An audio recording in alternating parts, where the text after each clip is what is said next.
Ladies and gentlemen, my name is Nonoy. Ilang taon ka na? 10 years old. Ano gusto mong maging? 11 years old.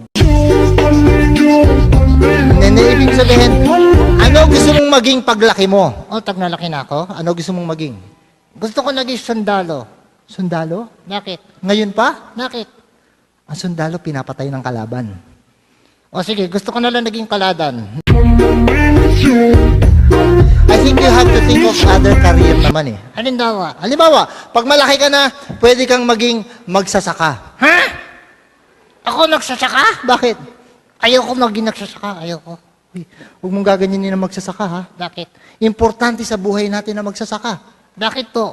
Alam mo ba yung kinakain mong kanin? Galing Galing sa pawis nila yon. Yak.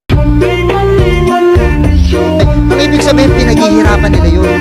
Talaga? Ay, naku, Noy, ha? Alam mo, sinama kita rito dahil wala ng pasok, pero hindi ko gusto yung ginawa mo sa klase natin, ha? Bakit, teacher? Nakita mo ba yung mga report card mo? Nakita ko. Puro bagsak. Ha? Naku, pinakita mo ba sa nanay mo? Siyempre. Meron nga siya sinabi sa akin eh.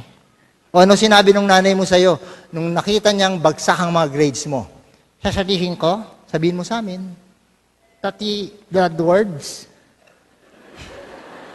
Eh, wag mo na isama yung bad words. Wala siyang sinabi.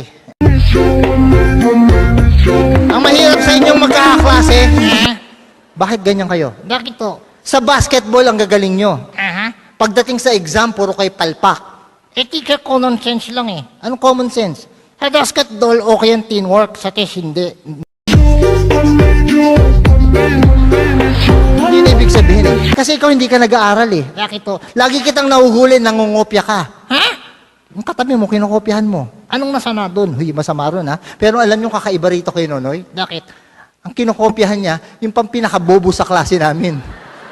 Teacher, okay lang na strategy ako eh. Ano yung strategy mo? Pag sinulat niya true, susulat ko false.